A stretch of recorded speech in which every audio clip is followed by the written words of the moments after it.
Okay, I'm doing my 1.5 of the recipe that I found on Pinterest that I really like. This makes 2 smaller loaves, so you can have one for you and one to share. So we start with, for this one, 575 grams of filtered warm water, about 100 degrees. This is okay. I started with up and then it started dropping. So it's farting like crazy. So I know it's time to use her up. I don't know what's going on with me. Am I doing the math wrong now? So 350 plus 150 would be 525. 525. 525. 525.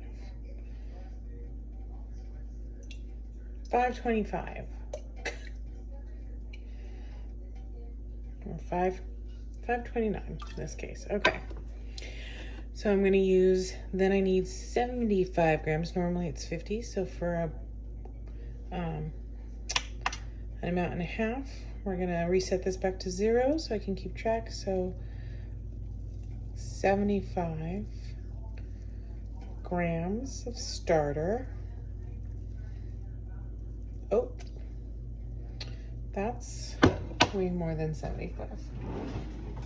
Okay.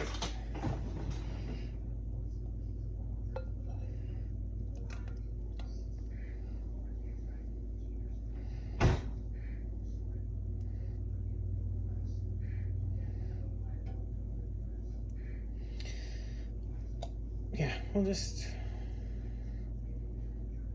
sure. We could do that. We're about 80 grams. Here's something I really want you to see. See how, oh, farts. I don't know how to turn the phone around. I'm gonna do this so you can see how the starter is floating. That's how you know it's alive and active and doing its thing. This is my dough whisk. I love it. Makes stirring things up fantastic. Okay, so this was filtered, warmed water. We're using a kitchen scale to keep track. And now we're going to use, normally it is 500 grams of flour. So for this recipe, I use 750. So we're back to 0 on the scale. And this is bread flour. I love Bob's Bread Mill unbleached artisanal bread flour. The bread flour has a higher protein to it, I believe what it is. So it helps with the strength of the bread. We're at 200. Oh, for Pete's sakes. That was not my brightest moment. Oh boy. Okay. I think we're gonna start over with the new cup because we don't want wet in my bag of flour. As you can see, I'm really good at instructional videos. I also look really pretty today because I'm tired and old.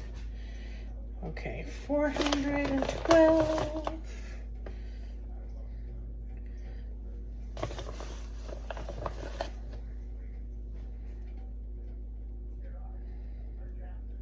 $670.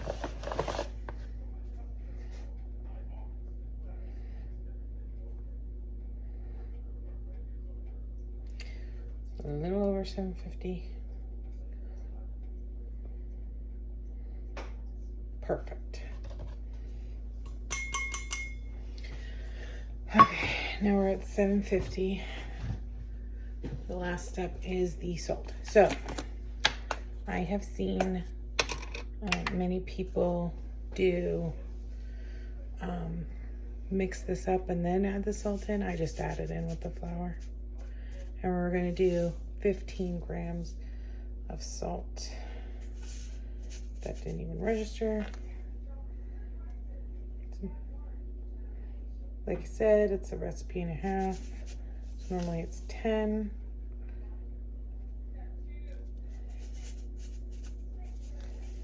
I know it probably seems like a lot, but it's never tasted too salty. Okay.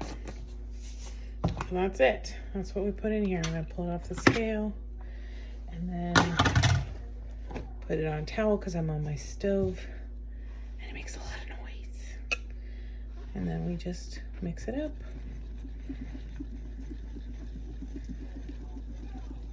I don't know that it matters, but I start putting my dough hook all the way, dough whisk, all the way down to the bottom and kind of do this thing where it's pulling the dough in, and you're only looking for a shaggy mix together at this point in time. It doesn't need to be a smooth ball because the first stage, now that we've got all the ingredients together, is called the autolyse, I believe. And that is where you leave this mixture alone in order for the flour to continue to absorb the rest of the moisture and water. Moisture from the starter and moisture from the added water in.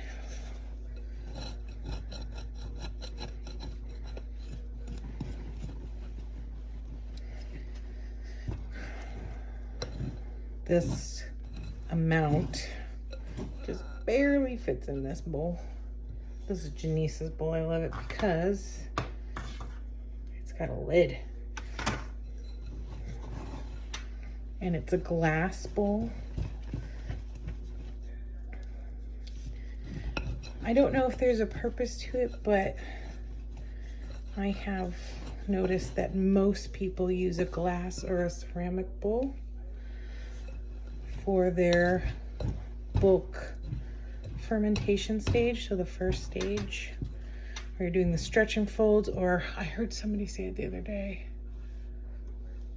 I can't remember what it's called, the other version of stretch and folds, which is the version that I actually do, but I say stretch and folds even though that's not what I'm doing.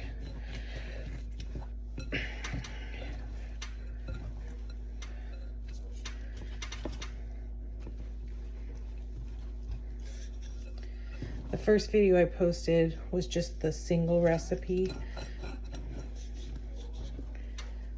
So this is that and a half. And it makes 2 lovely sized loaves.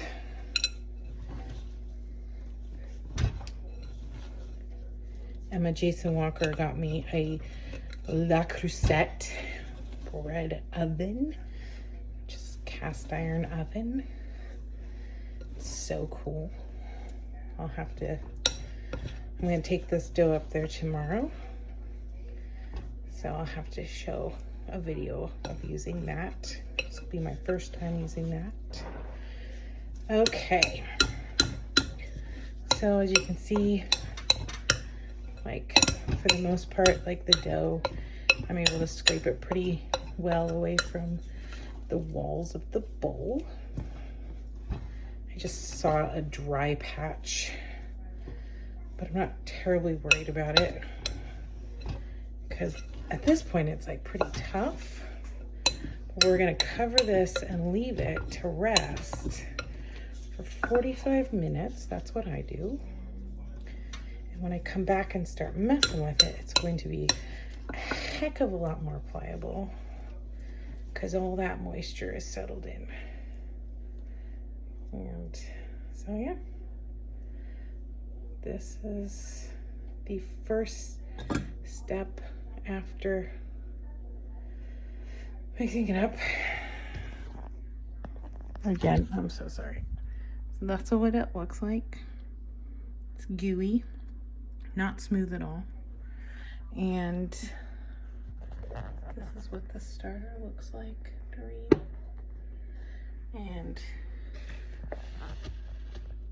that's how much it's dropped since using it.